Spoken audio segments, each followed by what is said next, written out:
Sebelumnya perkenalkan nama saya Frena Shiva dari program studi animasi Politeknik Negeri Padang, Bang.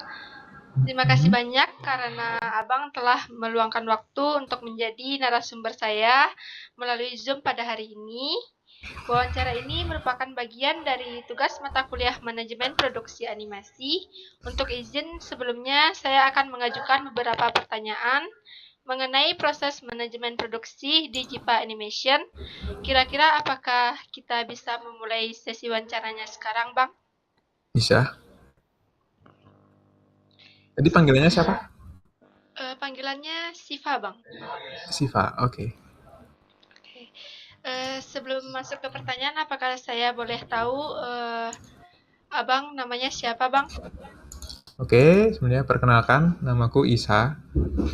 Di Jiva saya sebagai Chief Operational Officer atau COO yang notabene lebih banyak ngurusin terkait internal studio. Baik, terima kasih atas perkenalannya, Bang. Selanjutnya saya akan mengajukan beberapa pertanyaan mengenai manajemen produksi di Jiva Animation, Bang.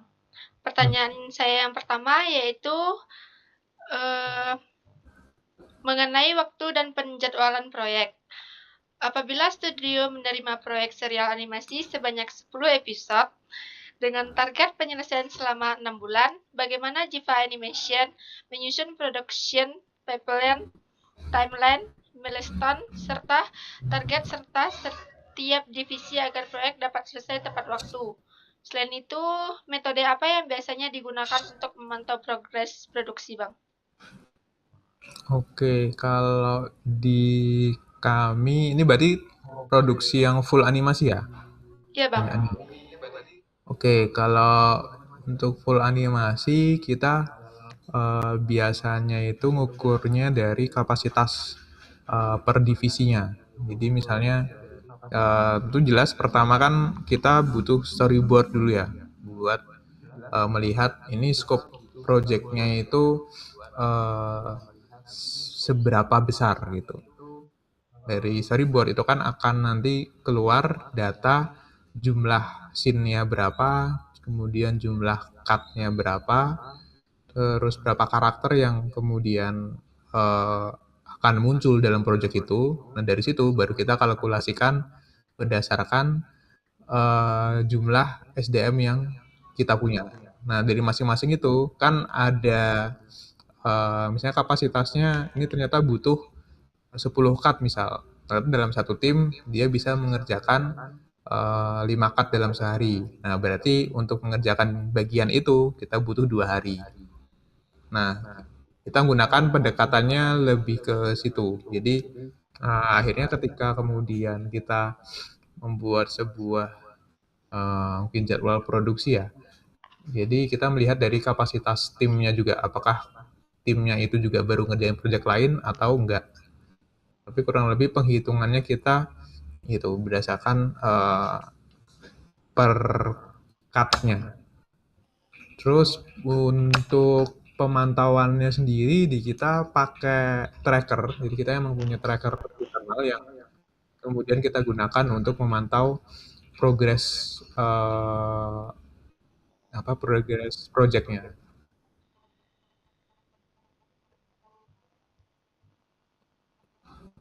Bisa saya lanjut ke pertanyaan berikutnya, Bang? Bisa? Pertanyaan kedua mengenai manajemen sumber daya manusia.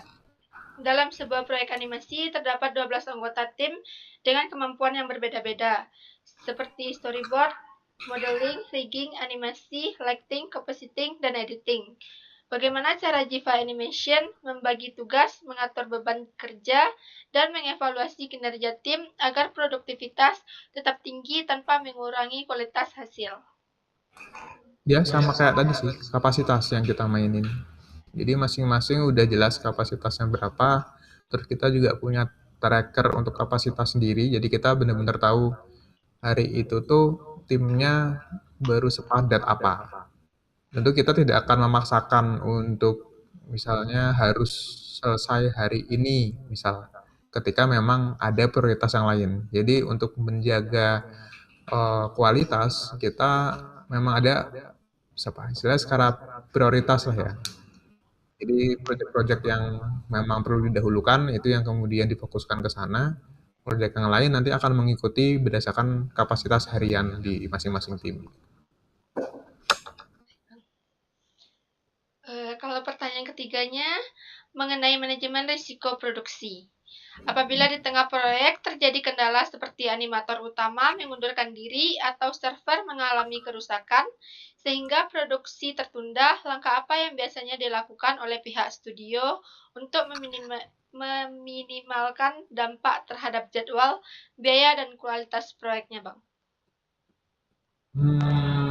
Kalau buat jadwal, kalau SDM ya, mungkin pasti kan kita akan langsung mencari siapa yang bisa menggantikan peran tersebut yang terdeteksi kosong.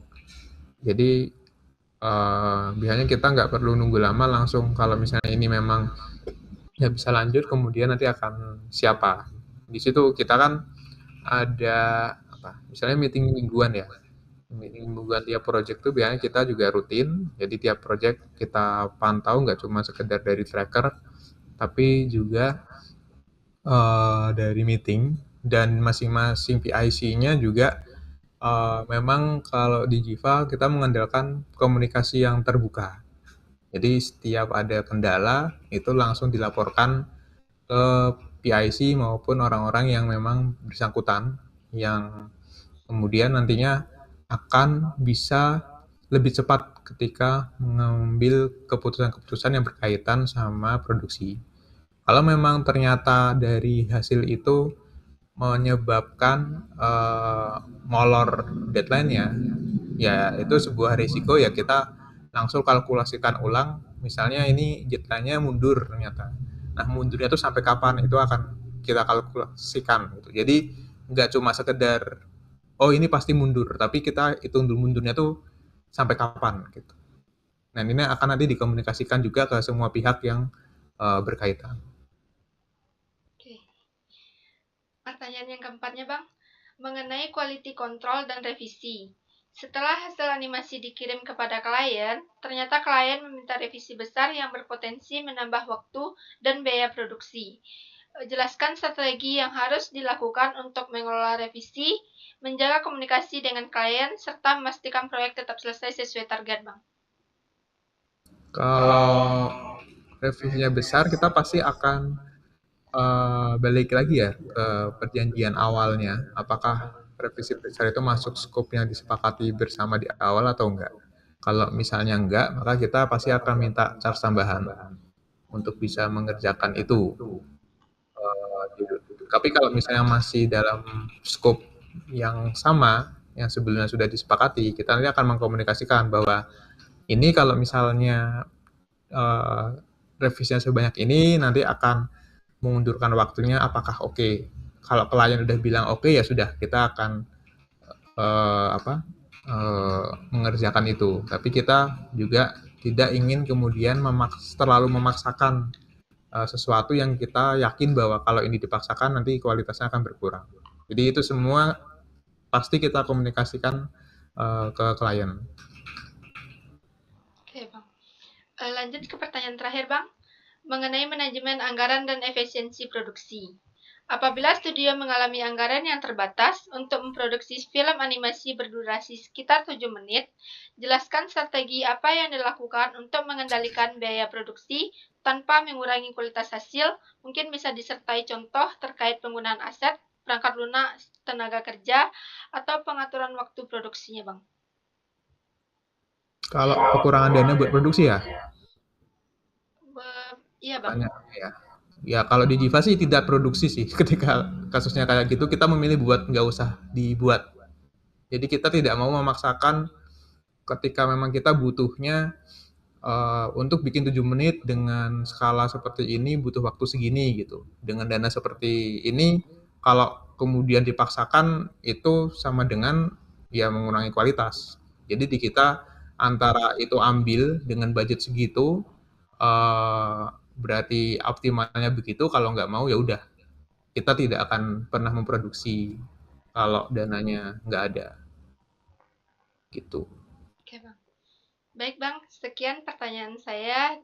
Terima kasih banyak atas waktu, kesempatan, serta ilmu dan pengalaman yang telah Abang berikan. Jawaban yang Abang sampaikan sangat bermanfaat bagi saya dalam memahami manajemen produksi animasi di industri. Semoga Jiva Animation terus sukses berkembang ke depannya. Sekali lagi saya mengucapkan terima kasih, Bang. Ya, sama-sama.